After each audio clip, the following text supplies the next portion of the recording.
Bonjour à tous, j'espère que vous allez bien. Je suis heureuse de vous retrouver pour cette nouvelle guidance intemporelle qui a pour thème ce que pense cette personne de vous. Ça peut être un supérieur hiérarchique, ça peut être un collègue, ça peut être un membre de votre famille, ça peut être un lien relationnel, quel qu'il soit. On va aller canaliser les énergies dominantes de cette personne vous concernant. C'est parti. Alors, ce que pense.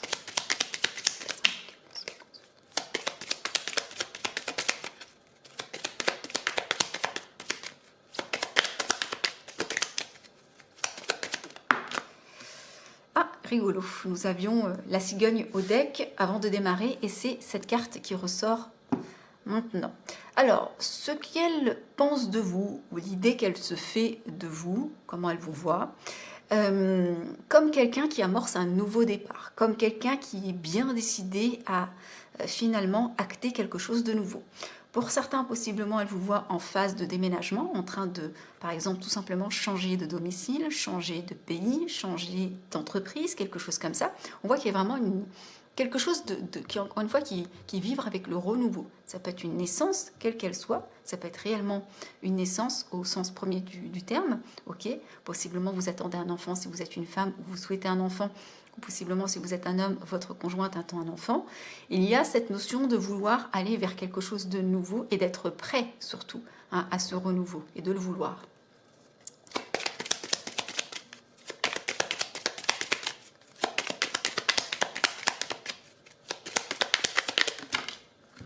Alors, elle vous voit comme quelqu'un qui est en train de s'enraciner, encore une fois, qui est en train de donner vie à quelque chose de prospère, quelque chose qui fleurit, quelque chose qui se transforme. Vous voyez la graine qui se transforme en fruit, qui germe, quelque chose de périn, qui va vraiment durer dans le temps, qui va s'enraciner et qui va durer dans le temps. Possiblement, elle voit que vous êtes en train de mettre en place quelque chose dans la sphère professionnelle, sentimentale, relationnelle, ou très matérielle, très concrète, très financière, quelque chose qui vraiment va durer dans le temps, qui va, selon elle, fonctionner.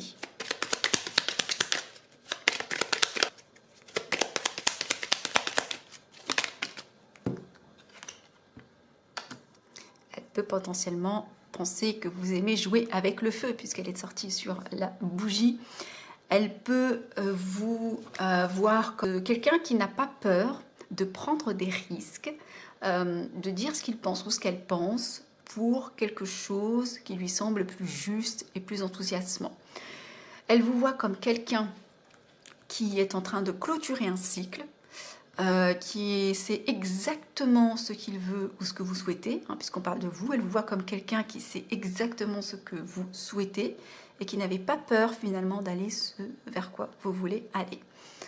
Elle vous voit comme quelqu'un qui peut être froide, qui n'en reste pas moins jovial, mais qui reste quand même assez froid lorsqu'on essaie de toucher à ses intérêts. Voilà comment cette personne vous voit.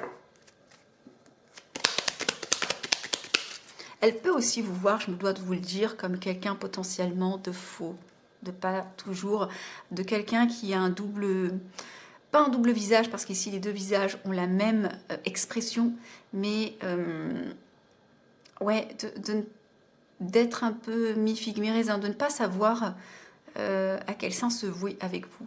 Ouais, il y a vraiment quelque chose comme ça. Ou d'être possiblement aussi, pour certains, elle vous voit comme, vous êtes peut-être un effet miroir pour cette personne. C'est possible.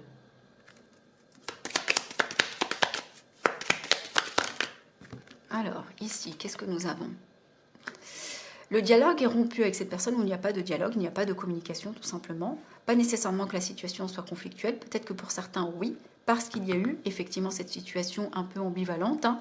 On voit qu'effectivement, elle vous voit comme... C'est pas forcément une carte négative, mais elle est quand même ambivalente, celle-ci. Donc ici, on voit qu'il y a une communication qui n'a pas lieu, qui n'a pas eu lieu. On ne communique pas, c'est figé.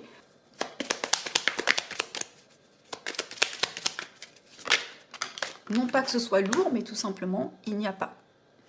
Alors, ici, on va avoir la carte des 10. Donc, pourtant, elle vous voit comme quelqu'un en qui on peut avoir confiance, quelqu'un qui est loyal. Possiblement, comme on est sous la carte de la cigogne et du nouveau départ, elle peut aussi vous voir comme quelqu'un qui a amorcé finalement ce changement avec confiance, vous voyez, avec vraiment beaucoup de confiance. On voyait que c'était quelque chose que vous vouliez. Alors, nous en avons deux, on va les garder. Ah, elle vous voit effectivement comme quelqu'un qui vit des instants quand même pénibles, compliqués, difficiles. Elle vous voit quand même dans une énergie, peut-être que vous avez une difficulté particulière ou des difficultés. Avec cette carte du renard et la carte du lys qui parle de confiance, moi je pense que quand on voit ici « fais-moi confiance hein, »,« trust me » en anglais, on voit que je pense ici que ce n'est pas forcément des messages contradictoires. Moi ce que j'entends c'est que ici c'est vous, puisque l'intention posée c'est ce que pense cette personne de vous. Donc elle pense de vous, elle pense que vous demandez hein, à ce que elle ait confiance en vous. Vous ce que vous souhaitez c'est qu'elle vous fasse confiance, mais entre ce que vous souhaitez et comment elle vous perçoit, cette personne, eh bien elle vous perçoit comme quelqu'un de rusé, quelqu'un de malin, quelqu'un de possiblement stratège, quelqu'un voilà, qui n'est pas forcément toujours animé des meilleures intentions, ou en tout cas qui est quelqu'un qui cache son jeu, même si vous n'êtes pas spécialement méchant ou méchante. Voilà, c'est comme ça qu'elle vous perçoit.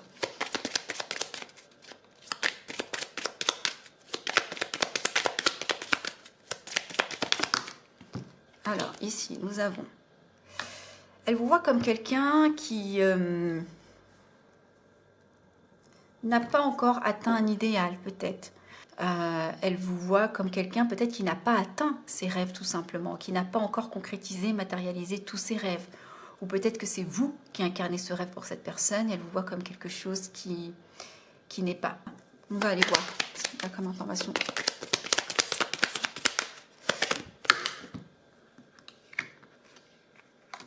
Alors, ici, on nous parle d'une polarité masculine. Possiblement, vous êtes la polarité masculine. Ok. Ou peut-être que si vous êtes une femme, elle vous voit comme une polarité masculine. C'est totalement possible. Elle vous voit comme quelqu'un d'élégant, parfait. Quelqu'un qui peut-être à sa disposition, qui attend élégamment. Elle vous voit comme quelqu'un qui n'a pas envie de s'ancrer, quelqu'un qui n'a pas envie d'aller vers quelque chose de plus abondant, quelqu'un qui n'a pas envie, alors soit quelqu'un qui n'est pas dans l'abondance, quelqu'un qui n'arrive pas à s'ancrer, quelqu'un qui n'a pas encore réalisé son rêve, encore une fois, peut-être que c'est vous qui êtes le rêve de cette personne, et elle vous voit comme quelqu'un avec lequel ou laquelle elle ne peut pas s'ancrer, elle ne peut pas atteindre cet idéal, vous voyez, l'étoile, l'abondance, parce qu'il n'y a pas de communication, parce qu'il y a quelque chose qui est bloqué. Donc ça peut être dans la sphère relationnelle, vous voyez, il y a vraiment quelque chose comme ça. Elle vous voit possiblement, si vous êtes une polarité masculine, en train d'attendre un idéal, vous voyez. Elle vous voit possiblement comme quelqu'un avec une énergie yang qui attend un idéal qui n'est pas. C'est totalement possible. Ou peut-être que cet idéal, c'est avec vous. Et ici, nous avons la carte du soleil. Elle vous voit quand même comme quelqu'un qui... C'est incroyable comme c'est contradictoire. Je pense que vous êtes quand même quelqu'un qui est de manière générale dans une forme de réussite, mais s'agissant de cette personne et avec cette personne, il y a peut-être un projet commun qui n'est pas. Vous voyez, ça peut s'agir d'un projet personnel comme professionnel. Bah écoutez, mettez-moi dans les commentaires comment ces énergies résonnent avec ce que vous êtes en train de vivre. Prenez soin de vous.